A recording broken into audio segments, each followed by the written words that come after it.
Hello students, मेरा नाम है अविनाश और आप आ चुके हैं गैलेक्सी क्लासेस के ऑनलाइन प्लेटफॉर्म पर। हम लोग अब तक नंबर सिस्टम और परसेंटेज की क्लासेस ख़त्म कर चुके हैं। अगर कोई स्टार्टिंग से फॉलो कर रहा होगा तो उसे पता होगा कि नंबर सिस्टम पूरा हम लोगों ने फिनिश किया था 6 क्लासेस में, और फिर 6 क्लासेस में हमने परसेंटेज भी फिनिश किया था। परसेंटेज के बाद हम लोग बात करने वाले हैं प्रॉफिट लॉस और डिस्काउंट की, जिसका आज पहला क्लास है। तो आज हम इसमें बिल्कुल बेसिक चीज़ों की बात करेंगे। कुछ फॉर्मूलेज वगैरह भी डिस्कस करेंगे जो आगे कभी हमें काम आएंगे। वैसे फॉर्मूले का नाम सुन के हम थोड़ा सा डर जाते हैं। फॉर्मूला आपको याद नहीं रखना है, बस एक बार देख लेना है कि फॉर्मूला भी होता है, क्योंकि कभी कभी क्वेश्चन बिल्कुल फॉर्मूले पे ही पूछ लेता है, या कह सकते हो फॉर्मूला ही पूछ लेता है। तो इस वजह से हम थोड़े से फॉर्मूलेज भी डिस्कस कर रहे होंगे यहाँ पे। लास्ट क्लास हमारा परसेंटेज का था। परसेंटेज की लास्ट क्लास में मैंने एक प्रीवियस ईयर क्वेश्चन का सीट भी दिया था आपको पीडीएफ के फॉर्म में। तो जिसने वो कलेक्ट नहीं किया है तो लास्ट क्लास में जाके, परसेंटेज क्लास 6 में जाके उसको डिस्क्रिप्शन से पीडीएफ लिंक मिल जाएगा, वहाँ से वो डाउनलोड कर सकता है। चलिए फिर स्टार्ट करते हैं आज का क्लास। और आज हम बात कर रहे हैं प्रॉफिट लॉस और डिस्काउंट की।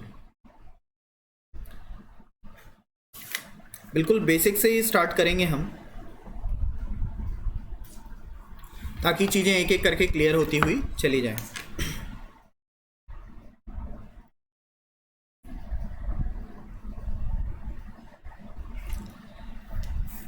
प्रॉफिट लॉस और डिस्काउंट की अगर हम बात करते हैं तो हमें समझना होता है कि हमारे पास 3 तरह के मूल्य होते हैं जिसके बारे में हम बात कर रहे होते हैं। पहला होता है क्रय मूल्य, दूसरा विक्रय मूल्य और तीसरा होता है अंकित मूल्य। कॉस्ट प्राइस, सेलिंग प्राइस और मार्केट प्राइस, जिसको हम लोग कॉस्ट प्राइस, सेलिंग प्राइस या मार्केट प्राइस से भी डिफाइन करते हैं। समझते हैं ये cost price, selling price, market price है क्या, और प्रॉफिट लॉस और डिस्काउंट के बारे में थोड़ा थोड़ा जानते हैं और फिर आगे बढ़ते हैं। मुझे पता है आप में से काफ़ी लोगों को ये बातें पता होंगी, लेकिन फिर भी जिनको नहीं पता है उनके लिए एक बार डिस्कस करते हैं और आगे बढ़ते हैं। देखिए, 3 तरह के प्राइस होते हैं। कॉस्ट प्राइस को सीपी कहते हैं हम, सेलिंग प्राइस को एसपी कहते हैं और मार्केट प्राइस को एमपी कहते हैं। मार्केट प्राइस हमेशा कॉस्ट प्राइस से ज़्यादा होता है।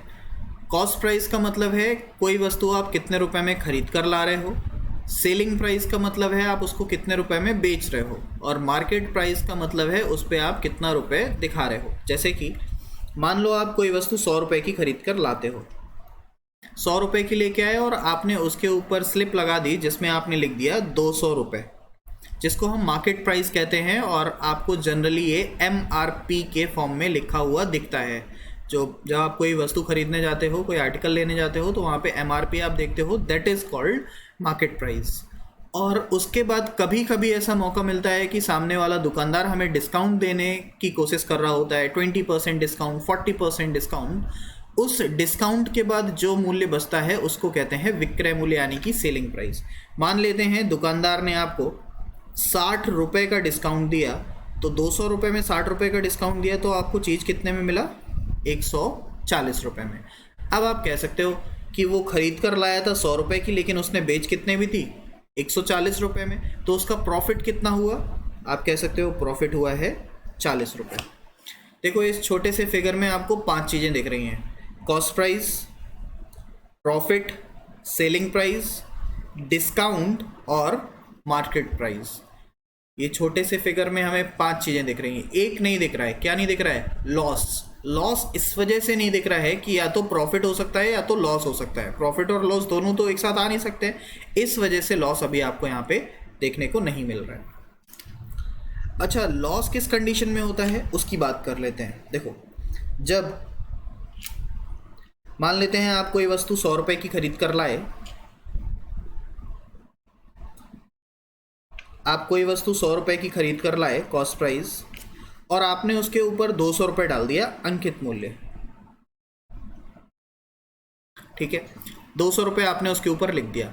लेकिन कोई ग्राहक जब आपके पास वस्तु खरीदने आया तो आपने उसको 100 रुपये से ज़्यादा का डिस्काउंट दिया। मतलब क्या है कि जितना आपने मूल्य बढ़ाया था, जब आप इससे ज़्यादा का डिस्काउंट दे दोगे, मान लो आपने 120 रुपये का डिस्काउंट दिया, तो 120 रुपये का डिस्काउंट दिया है, तो इसका मतलब बेच कितने में रहा होगा? तो आप कहोगे सेलिंग प्राइस उसका कितना हो जाएगा? 80 रुपये हो जाएगा, क्योंकि अगर खरीदा उसने 100 रुपये में है, 200 रुपये उसके ऊपर अंकित किया है और 120 रुपये का डिस्काउंट दे दिया है, बट्टा दे दिया है 120 रुपये का, इसका मतलब बेच कितने में रहा है? तो वो 80 रुपये में बेच रहा होगा। अब आप कहोगे कि ये हानि कितने की हो रही है? तो इन दोनों के बीच का अंतर यानी कि 20 रुपये की उसको सीधे सीधे हानि हो रही होगी। बेसिक चीज़ें थी, इतना बताने का ज़रूरत नहीं था, लेकिन फिर भी हमने डिस्कस किया है ये सारा कुछ। और थोड़ा सा आगे बढ़ते हैं और इनके बारे में और कुछ बेसिक चीज़ें समझते हैं।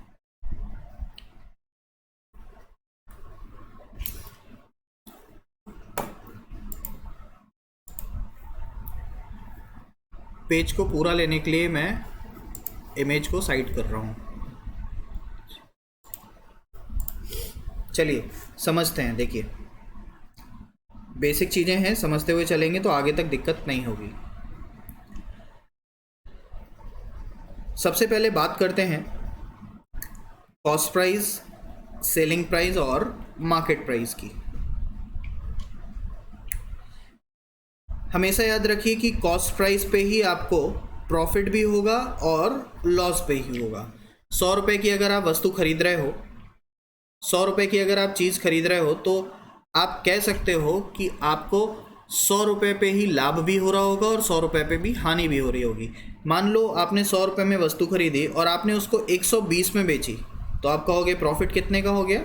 20 रुपये का। और मान लो 100 रुपये की वस्तु खरीदने के बाद आपने उसको 80 पर बेची, तो आप कहोगे लॉस कितने का हुआ? तो 20 रुपये का। तो हमेशा याद रखिए प्रॉफिट और लॉस दोनों की दोनों चीज़ें क्रय मूल्य पर ही हो रही होती हैं। अब लॉस का मतलब क्या है? हानि का मतलब क्या है?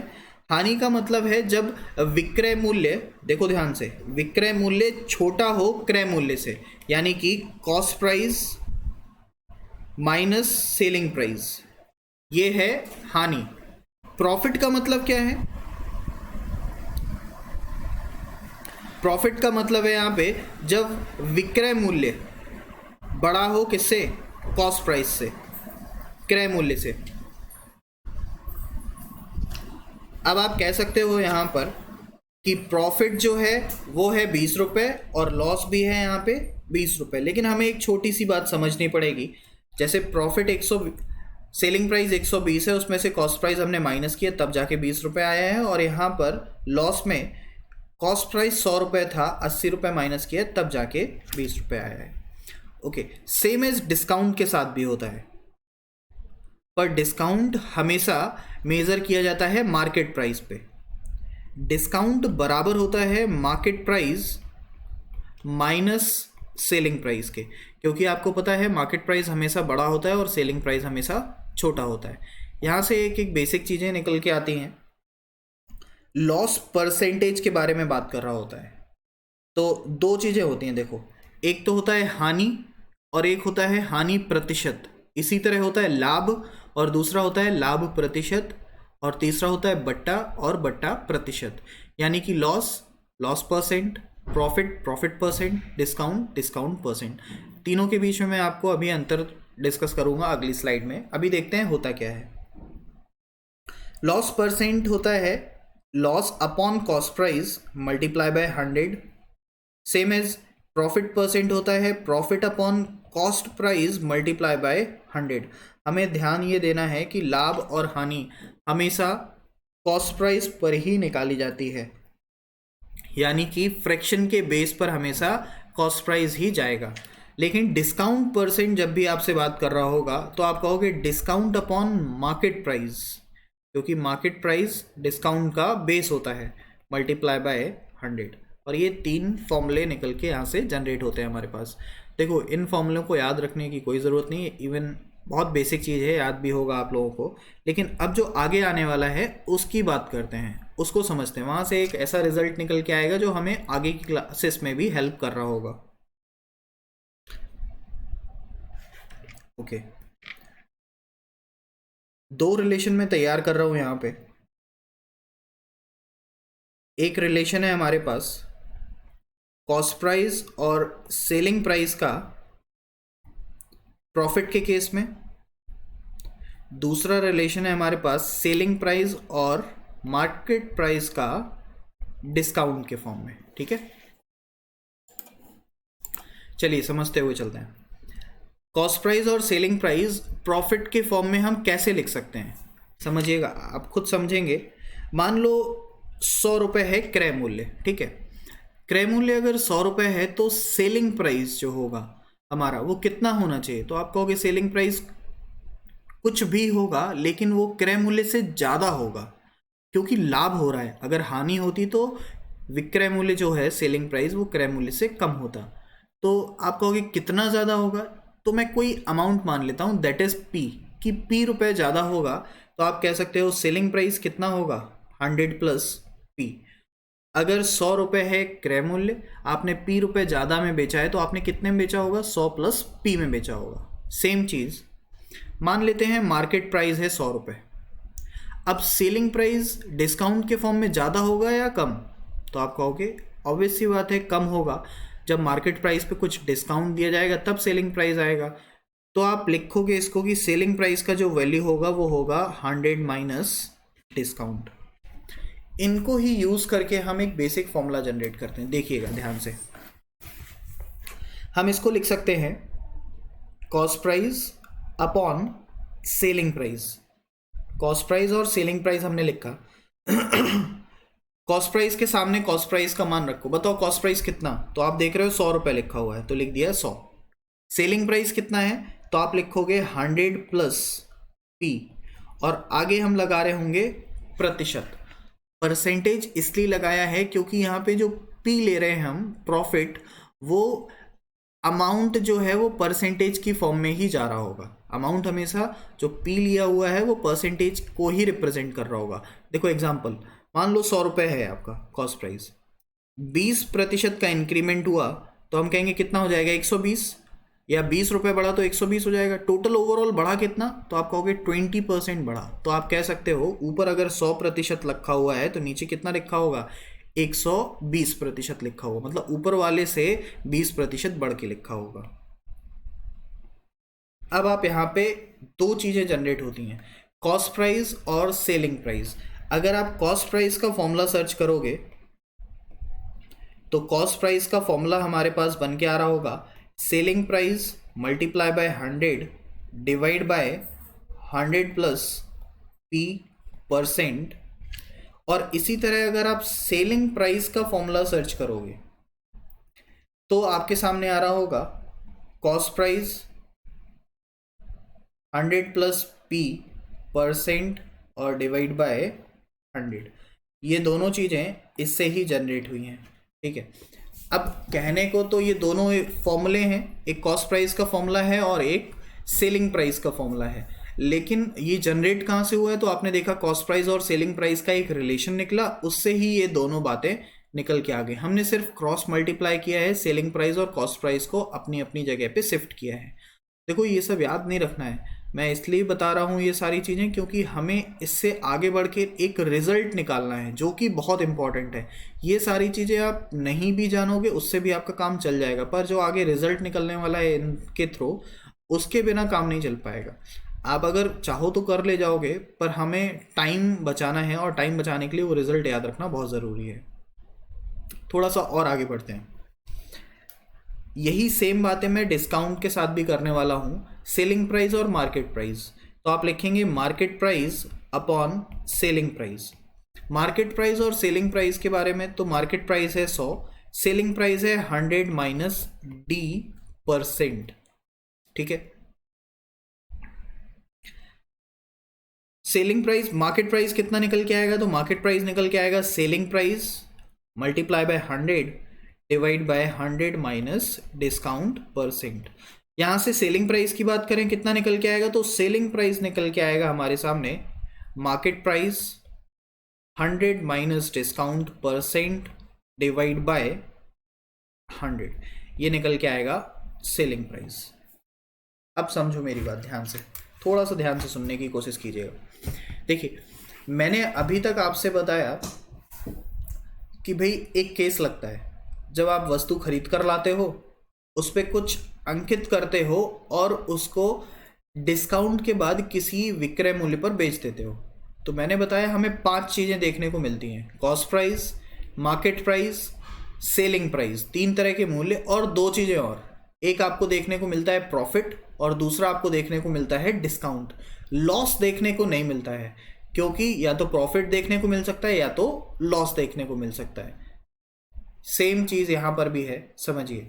यहाँ पर आपने सेलिंग प्राइस का वैल्यू निकाल रखा है, सेलिंग प्राइस का वैल्यू निकाल रखा है कॉस्ट प्राइस की फॉर्म में, और सेलिंग प्राइस का वैल्यू निकाल रखा है मार्केट प्राइस की फॉर्म में। अगर ये पूरा एक ही प्रश्न है जिसमें वस्तु खरीदी गई है, एक ही क्वेश्चन है जिसमें वैल्यू खरीदी गई है कोई आर्टिकल, उसमें मार्केट प्राइस कुछ अंकित किया गया और उसके बाद उसको बेचा गया है डिस्काउंट के साथ, तो हम कहेंगे इन दोनों वस्तुओं का सेलिंग प्राइस बराबर होगा उस केस में। अगर दोनों वस्तुओं का सेलिंग प्राइस बराबर है, यानी कि ये जो सेलिंग प्राइस है और ये जो सेलिंग प्राइस है, अगर ये दोनों बराबर हैं, और ये दो बराबर कब हो सकते हैं? ये बराबर तब होंगे जब किसी वस्तु में दोनों कंडीशन दे रखी हो, यानी कि प्रॉफिट की भी कंडीशन दे रखी हो और डिस्काउंट की भी कंडीशन दे रखी हो। आगे क्वेश्चन आएंगे तो मैं इस चीज़ को ज़रूर वहाँ पे मेंशन कर रहा हूँगा, तब ये दोनों आपस में बराबर हो सकते हैं। ओके, बराबर अगर होंगे तो हम इनको लिखेंगे कैसे, चलो उसके बारे में समझते हैं। सेलिंग प्राइस है तो दोनों को बराबर पुट करो। बराबर पुट करने के लिए मैंने लिखा cost price 100 plus P percent divide by 100 equal to market price 100 minus D percent divide by 100। 100 से 100 कैंसिल कर दिया, ठीक है। यहाँ पर हमें एक नया रिलेशन देखने को मिला है, that is cost price upon market price. Cost price और मार्केट प्राइस का रिलेशन है 100 minus D percent divide by 100 plus P percent. बहुत इंपॉर्टेंट रिजल्ट। इस रिजल्ट को ही निकालने के लिए हम पिछले 10 मिनट से मेहनत कर रहे हैं, ठीक है ना। ये रिजल्ट आपको याद रखने की ज़रूरत है, क्योंकि जब हम डिस्काउंट में एंटर करेंगे आज से 4 क्लासेस के बाद, तब मैं आपसे ये रिजल्ट पूछूंगा। उस टाइम पे ये रिजल्ट आपको पता होगा तो देखिएगा क्वेश्चन कितना जल्दी सॉल्व होगा। और अगर ये रिजल्ट नहीं पता होगा तो सॉल्व होगा, लेकिन थोड़े से टाइम के बाद। कॉस्ट प्राइस जो है वो है 100 माइनस डिस्काउंट, मार्केट प्राइस जो है वो है 100 प्लस प्रॉफिट। डिस्काउंट देखो कॉस्ट प्राइस के साथ में लगा हुआ है, जबकि डिस्काउंट आता है किसके साथ में? मार्केट प्राइस के साथ में।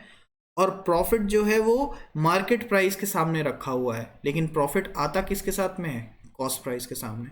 तो ये उल्टा होते हैं अपने आप में, तो इस बात का आपको याद रखना है।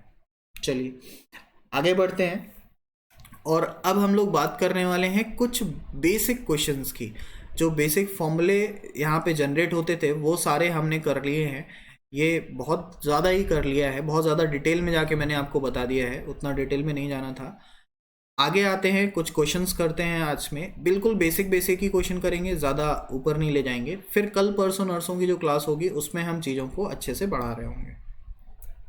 चलिए पहला क्वेश्चन आपके सामने रखा हुआ है, देखिए क्या कह रहा है। किसी वस्तु का क्रय मूल्य ज्ञात करें। यदि वस्तु को 1260 रुपये में बेचने पर 12.5% का लाभ होता है। समझिएगा, कॉस्ट प्राइस पूछा है, बेचने पर सेलिंग प्राइस दिया हुआ है, लाभ प्रतिशत दिया हुआ है, प्रॉफिट परसेंट दिया हुआ है, कितना? 12.5%। अब आप कह सकते हो कि हमारे पास एक फॉर्मूला होता है जो अभी हम ऊपर लिख के आए हैं। कॉस्ट प्राइस बराबर होता है selling price multiply by 100 divide by 100 plus P percent के। अब समझो यहाँ पे परसेंटेज क्यों आ रहा है, क्योंकि यहाँ पे P परसेंट दिया हुआ है। देखो प्रॉफिट दिया होता, लाभ दिया होता तो कुछ रुपए में बात होती, लेकिन प्रतिशत दिया हुआ है, इसलिए हम इस फॉर्मूले का यूज करके प्रतिशत निकाल रहे हैं। अगर यहाँ पे लाभ दिया होता, मान लेते हैं 260 रुपये, या तो प्रतिशत देगा या तो लाभ देगा, लाभ प्रतिशत देगा या तो लाभ देगा। अगर लाभ दिया हुआ है आपको तो आप सीधे सीधे कह सकते हो कि सेलिंग प्राइस में से लाभ को माइनस कर दो, कॉस्ट प्राइस आ जाएगा, दैट इज 1000। लेकिन अगर लाभ प्रतिशत दिया हुआ है तो आपको समझना पड़ेगा कि अब ये इस फॉर्मूले के थ्रू जा रहा होगा। ये हमारे पास एक तरीका है। आपको इसे सॉल्व नहीं करना है, मैं आपको दोनों में डिफरेंस बता रहा हूँ कि प्रॉफिट और प्रॉफिट परसेंट में डिफरेंस क्या है। लाभ दिया हो तो सीधा सीधा माइनस करके आंसर निकाल दो, प्रॉफिट परसेंट दिया हो तो हमें इन फॉर्मूले के थ्रू जाना होता है, लेकिन फॉर्मूला लगाने की ज़रूरत नहीं है। लगाओगे आंसर तो आएगा ही, लेकिन लगाने की ज़रूरत नहीं है। क्यों नहीं है? क्योंकि हमारे पास एक टेबल है जो कि हम पहले पढ़ चुके हैं। परसेंटेज के टाइम पे मैंने आपको इस टेबल के बारे में बता रखा है। ओके, देखो जरा 12.5% का मतलब कितना दे रखा है यहाँ पे? 12.5% दिखा रखा है 1/8 को, 1/8। 12.5% का मतलब होता है 1/8। चलिए समझते हैं, ध्यान से देखिएगा, बहुत इंपॉर्टेंट चीज है और इससे ही आगे के सारे क्वेश्चन सॉल्व होने वाले हैं।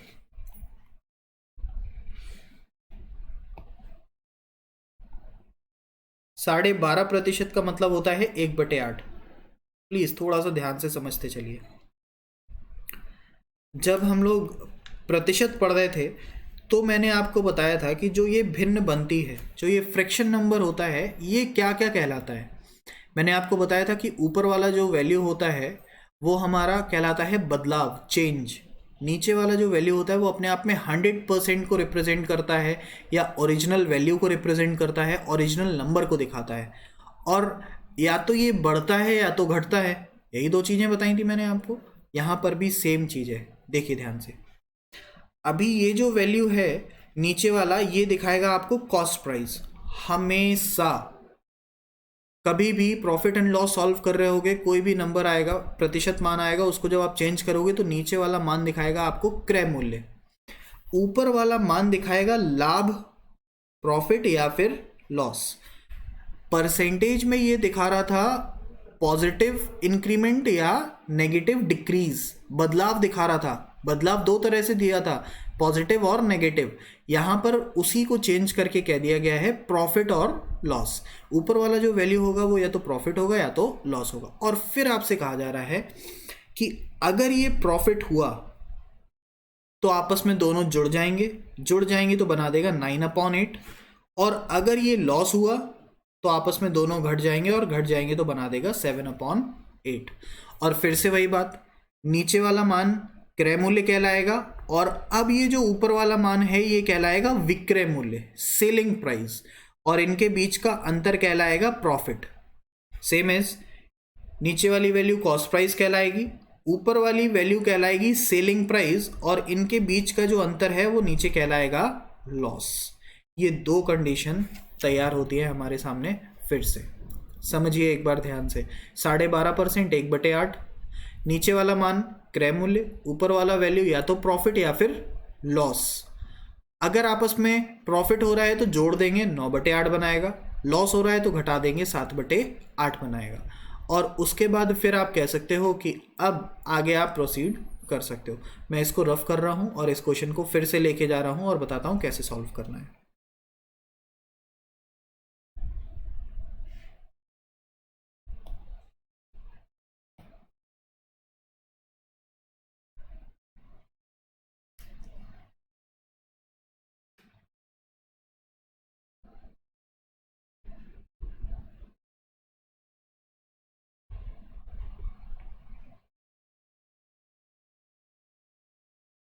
चलिए देखते हैं।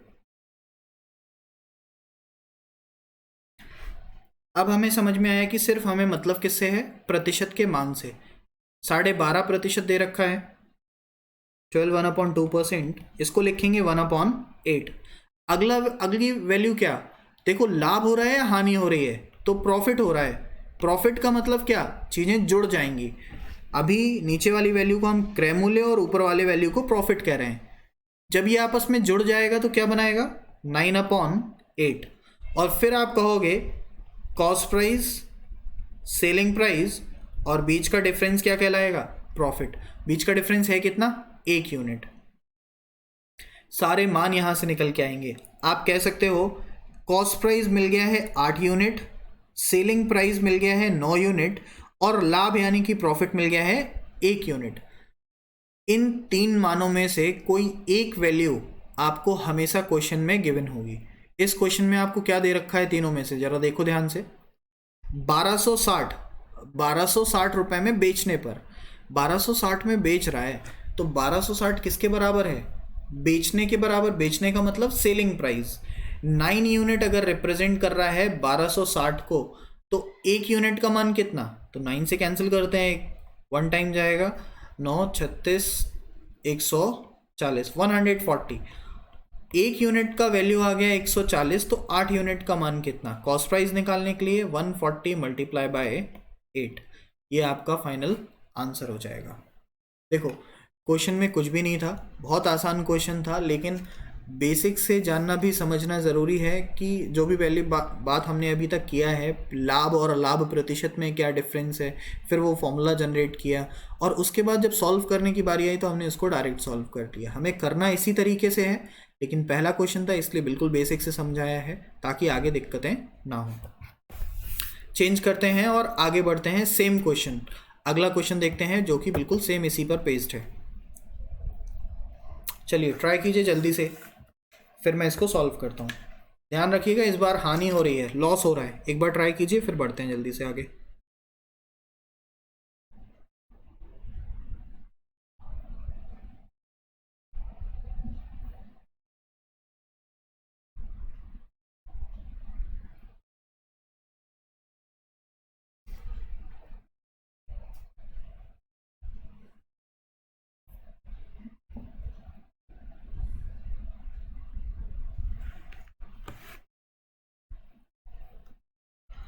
उस वस्तु का क्रय मूल्य ज्ञात करें जिसे 1600 रुपये में बेचने पर 16 सही 2/3 का हानि होता हो। 16 सही 2/3 तुरंत पकड़िए, मतलब कितना है? 1/6। 16 से 2/3 का मतलब है 1/6। हानि हो रही है, हानि का मतलब कम कर दो, घटा दो, हानि का मतलब 5/6। नीचे वैल्यू कॉस्ट प्राइस दे रखी है, ऊपर का वैल्यू सेलिंग प्राइस दे रखा है। कमी कितने की हो रही है? 1 यूनिट की। 1 यूनिट को हम लिखेंगे लॉस। देखो जरा इन तीनों में से किसका मान दिया हुआ है? क्रय मूल्य दे रखा है, विक्रय मूल्य दे रखा है, या हानि दे रखी है? तो आप कहोगे 1600 रुपये में बेचने पर, बेचा जा रहा है 1600 रुपये में, मतलब सेलिंग प्राइस का मान दे रखा है, और सेलिंग प्राइस का मान दे कितना रखा है हमें? 5 यूनिट रिप्रेजेंट कर रहा है 1600 को, तो एक यूनिट का मान कितना? 320। एक यूनिट का मान है 320, तो कॉस्ट प्राइस निकालना है। कॉस्ट प्राइस का मान है 6 यूनिट। 6 यूनिट का मान बता दो, तो 320 गुणे 6। कैलकुलेशन देखिए और आंसर बताइए कितना आ रहा होगा। होप अब ये बात क्लियर होगी आपको कि कभी भी किसी भी क्वेश्चन में कुछ भी दिया हो, अगर एक प्रतिशत दिया हुआ है तो उसको उठा के पुट करो, तुरंत तोड़ के देखो कि लाभ हो रहा है या हानि हो रही है। अगर प्रॉफिट हो रहा है तो जोड़ो, हानि हो रही है तो घटाओ, और फिर देखो कि 3 वैल्यू में से किसका वैल्यू आपको क्वेश्चन में गिवन है, और उसके हिसाब से बचे हुए का आप आंसर निकाल सकते हो। आप यहाँ कह सकते हो कि मल्टीप्लाई कर लेते हैं जरा इसका, देखते हैं कितना आ रहा है।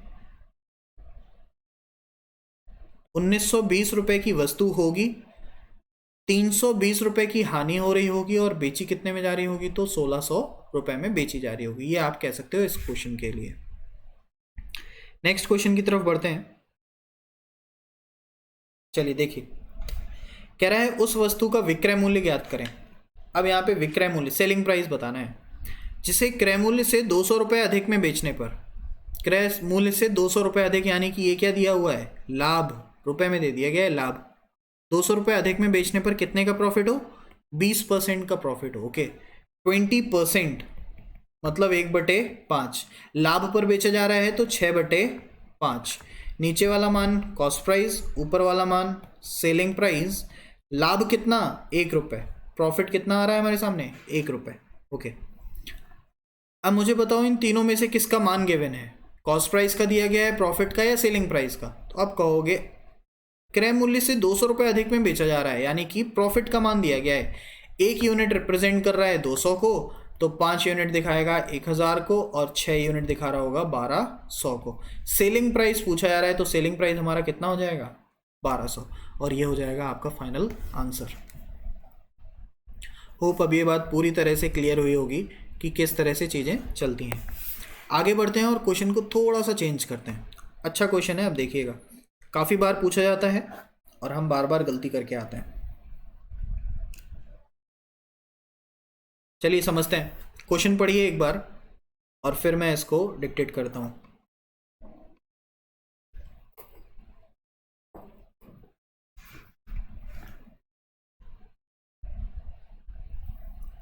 चलिए देखते हैं। एक दुकानदार किसी वस्तु को बेचकर लाभ की गणना विक्रय मूल्य पर करता है। तो पहले बात तो यहीं पे गड़बड़ है। लाभ की गणना विक्रय मूल्य पर कैसे हो सकती है? लाभ की गणना किस पे होती है? हमेशा क्रय मूल्य पर। लेकिन उस दुकानदार को पता नहीं था, इसलिए उसने लाभ की गणना विक्रय मूल्य पर की है। ठीक है, आगे बढ़ते हैं। और 16 से ही 2/3% का लाभ प्राप्त करता है। 16 2/3% का उससे लाभ निकल के आता है। तो पूछ रहा है उसका वास्तविक लाभ ज्ञात करो। समझो क्वेश्चन को प्लीज, थोड़ा ध्यान से देखिएगा ना। क्वेश्चन तो कुछ नहीं है, तुरंत बता सकता हूं, ऊपर समझो लैंग्वेज क्या कहना चाह रहा है, वो इंपॉर्टेंट है। 16 से ही 2/3%, इसका मतलब हम सब लोग जानते हैं कितना होता है? 1/6 होता है।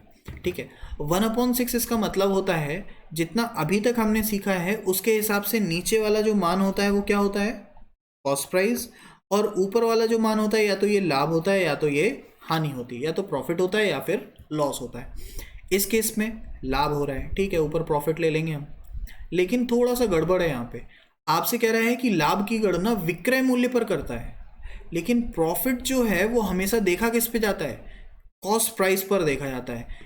क्वेश्चन आपको ये बताने की कोशिश कर रहा है कि अगर प्रॉफिट काउंट वो कर रहा है सेलिंग प्राइस पर, तो इसका मतलब जहां अभी तक आपने कॉस्ट प्राइस लिख रखा है, ये कॉस्ट प्राइस ना हो के क्या होगा? सेलिंग प्राइस होगा।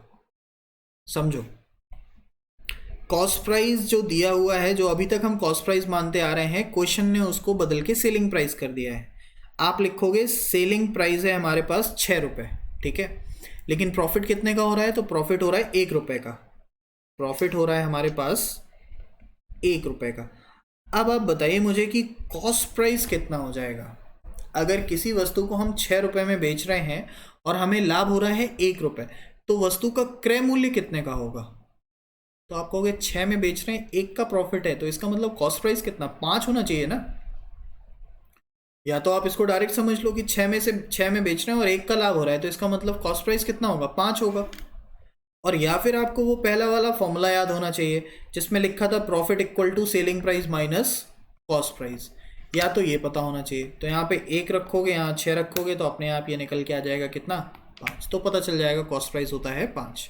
ठीक है, लेकिन ये सब करने की जरूरत नहीं है, डायरेक्ट समझो और वो वैल्यू रखो। ओके, इतना 3 वैल्यू हमारे सामने निकल के आई। अब हमसे पूछ रहा है वास्तविक लाभ प्रतिशत। उसको पता है कि ये गड़बड़ किया है इसने, इसलिए हमसे पूछ रहा है ओरिजिनल प्रॉफिट परसेंट बताओ। तो ओरिजिनल प्रॉफिट परसेंट हम कैसे निकालेंगे? हम जानते हैं प्रॉफिट परसेंट हमेशा बराबर होता है प्रॉफिट अपॉन कॉस्ट प्राइस, लाभ बटे क्रय मूल्य गुणे 100 के। और लाभ है कितना? 1 का। क्रय मूल्य कितना है? 5 गुणे 100। आंसर कितना? 20%। और ये हो जाएगा आपका फाइनल आंसर। ठीक है, ये तरीका है बेसिक से क्वेश्चन को सॉल्व करने का। मैं आपको डायरेक्ट क्वेश्चन सॉल्व करने का तरीका बता रहा हूं, सुनिएगा थोड़ा ध्यान से। आपको शायद याद हो, परसेंटेज का पहला क्लास था या दूसरा क्लास, ओके, सेकंड क्लास में मैंने आपको बताया था कि सिंगल परसेंटेज वैल्यू के क्वेश्चन कुछ होते हैं। सिंगल परसेंटेज वैल्यू क्वेश्चन का मतलब जो प्रश्न, जिस प्रश्न में 1% मान दे रखा हो और उसके अलावा कुछ भी गिवन ना हो, ऐसे क्वेश्चंस को हम सिंगल परसेंटेज वैल्यू क्वेश्चन कहते हैं। तो क्या मैं कह सकता हूं कि ये जो क्वेश्चन यहाँ पे आपको दिख रहा है अभी, ये सिंगल परसेंटेज वैल्यू क्वेश्चन है? आप देखो जरा इसको, पूरे क्वेश्चन में एक ही तो मान दिख रहा है प्रतिशत का, इसके अलावा तो कुछ दिख नहीं रहा है। कहोगे हाँ सर बिल्कुल सही बात है, तो फिर ये क्वेश्चन भी सिंगल परसेंटेज वैल्यू क्वेश्चन है। अब इससे आंसर कैसे लगाना है वो देखते हैं। देखो, 1/5, 1/6, 1/7, ये होता है हमारे सामने टेबल, परसेंटेज टेबल। 1/5 का मतलब होता है 20%, 1/7 का मतलब होता है 14 से 2/7%, और इस तरह ये ऊपर नीचे बढ़ती जाती है। हमें इन्हीं तीनों से काम है, इसलिए हमने सिर्फ 3 वैल्यू सामने लिखे हैं। आप अभी बैठे कहाँ पे हो? तो आप बैठे हो 16 से ही 2/3% पर, जो कि हमें गिवन है 16 2/3% पर। और आपसे पूछा क्या जा रहा है? आपसे पूछा जा रहा है वास्तविक लाभ ज्ञात करो। देखो मैं याद दिलाता हूँ, सुनो ध्यान से, कंफ्यूज होना नहीं बिल्कुल भी। वहां पर हमसे क्वेश्चन में कहता था कि राम की आय श्याम से 20% ज़्यादा है, तो श्याम की आय राम से कितने प्रतिशत कम होगी, कम, ये इंपॉर्टेंट है, कितना लेस देन होगा। तो हम करते क्या थे, कम के हिसाब से एक स्टेप नीचे आ जाते थे और अपना आंसर बता के चले जाते थे।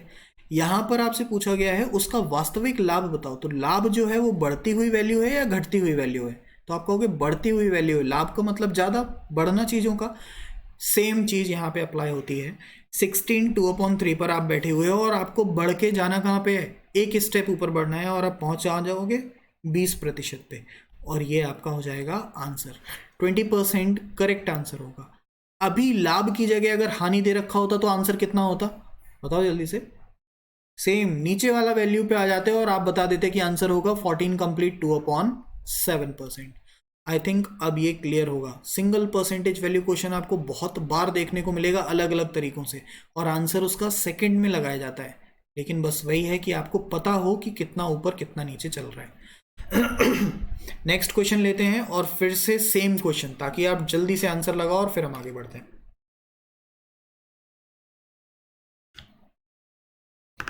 और आपके हेल्प के लिए मैं परसेंटेज टेबल साइड में खोल रहा हूँ जिससे आपको दिक्कत ना हो। चलो स्टार्ट करो जल्दी से, बताओ आंसर कितना। एक दुकानदार किसी वस्तु को बेचकर 8 से ही किसी वस्तु वस्तु को हानि पर एक दुकानदार किसी वस्तु को बेचकर हानि की गणना विक्रय मूल्य पर करता है और 8 से 1/3% का लाभ, ये गड़बड़ है यहाँ पे, हानि होगा, ये हानि कमाता है, हानि और हानि, क्योंकि हानि पे जब बेच रहा है तो हानि होगा ना, इंग्लिश में करेक्ट लिखा हुआ है। बेचकर हानि की गणना करता है, तो वो वास्तविक हानि बताओ उसका क्या है। तो 8 से 1/3% ढूंढो जरा कितना है। 8 से 1/3% का मतलब है 1/12। 8 से ही 1/3%, 1/12 के नीचे 1/13 और ऊपर कितना 1/11। 1/11 का मान होता है 9 से ही 1/11%, और 1/13 का मान कितना होता है 7 से ही 9/13। आई थिंक इतना ही होता है। देखो जरा परसेंटेज टेबल पे, यस 7 कंप्लीट 9/13%। ठीक है, आप बैठे कहाँ पे हो, आप बैठे हो 8 से ही 1/3% पर।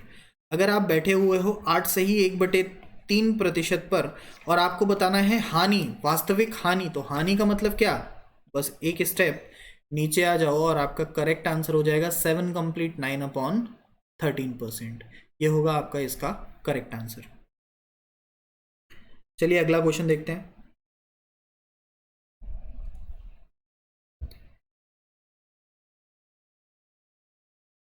ओके, हिंदी वाले क्वेश्चन में फिर से सेम मिस्टेक है, लाभ की जगह हानि लिखना है हमें 2 बार। आपसे कह रहा है कोई व्यक्ति अपनी वस्तु को विक्रय मूल्य पर बेचकर हानि की गणना करता है और हानि है कितना उसका 10%, तो उसकी वास्तविक हानि बताओ। तो 10% का मतलब होता है 1/10, ऊपर है 1/9 और नीचे है 1/11, तो ये जाएगा कहाँ, हानि का मतलब नीचे जाएगा, और नीचे आएगा तो आंसर कितना होगा 9 कंप्लीट 1/11%। ये होगा आपका करेक्ट आंसर।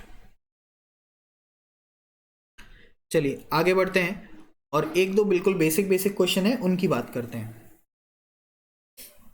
आपसे कह रहा है 20 वस्तुओं का क्रय मूल्य 15 वस्तुओं के विक्रय मूल्य के बराबर है, तो लाभ या हानि प्रतिशत ज्ञात करो। बहुत इजी क्वेश्चन है और बहुत बेसिक भी है, सीधे सीधे लिखते हैं। देखो 20 वस्तुओं का क्रय मूल्य, ये लिख दिया है 20 वस्तुओं का क्रय मूल्य 20 मल्टीप्लाई बाय कॉस्ट प्राइस बराबर है 15 वस्तुओं के सेलिंग प्राइस के।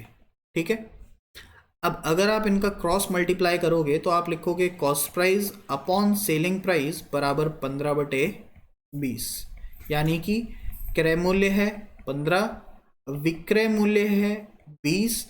अब बताओ क्रय मूल्य 15 है, विक्रय मूल्य है 20, तो लाभ होगा या हानि होगी। यहाँ पे 15 रुपए में खरीदा जा रहा है, 20 रुपए में बेचा जा रहा है, तो लाभ होगा या हानि होगी, तो कहोगे लाभ होगा, और लाभ होगा कितना 5 रुपए का। तो प्रॉफिट परसेंट कितना, प्रॉफिट परसेंट हो जाएगा 5/15 गुणे 100, और यह आपका आंसर हो जाएगा 33 कंप्लीट 1/3%। इस तरह के जितने क्वेश्चन आएंगे लैंग्वेज जैसा दे रखा है उसी के हिसाब से रखो और तुरंत आंसर लो। अगला क्वेश्चन देखो, कह रहा है 2000 का क्रय मूल्य बराबर है 2500 के विक्रय मूल्य पर। ठीक है, 2 0 से 2 0 कैंसिल, 20 और 25 यानी कि 4 और 5। समझो थोड़ा सा, बहुत आसान है ये भी, ये सब करने की ज़रूरत नहीं जो हमने पिछले क्वेश्चन में किया। ये जो कॉस्ट प्राइस है इसका मान है ये 5 और ये सेलिंग प्राइस का मान है 4। कॉस्ट प्राइस है 5, सेलिंग प्राइस है 4। बताओ लाभ या हानि? 5 रुपए में खरीद के 4 में बेचा तो क्या हानि कितने की? 1 की। हानि आ रही है 1/, कॉस्ट प्राइस कितना? 5 गुणे 100, 1/5 का मतलब 20%। और ये आपका आंसर। इवन मैं तो ये कहूँगा कि यहाँ पे आपको कैलकुलेशन करने की भी ज़रूरत नहीं है, आप समझ सकते हैं कि कॉस्ट प्राइस 5 है, सेलिंग प्राइस 4 है, तो 1 का लॉस, 1 का लॉस, कॉस्ट प्राइस कितना? 5, 1 का लॉस 5 पे यानी कि 20% का हानि हो रहा होगा। मेरे ख्याल से अब ये बातें आपको क्लियर हो गई होंगी।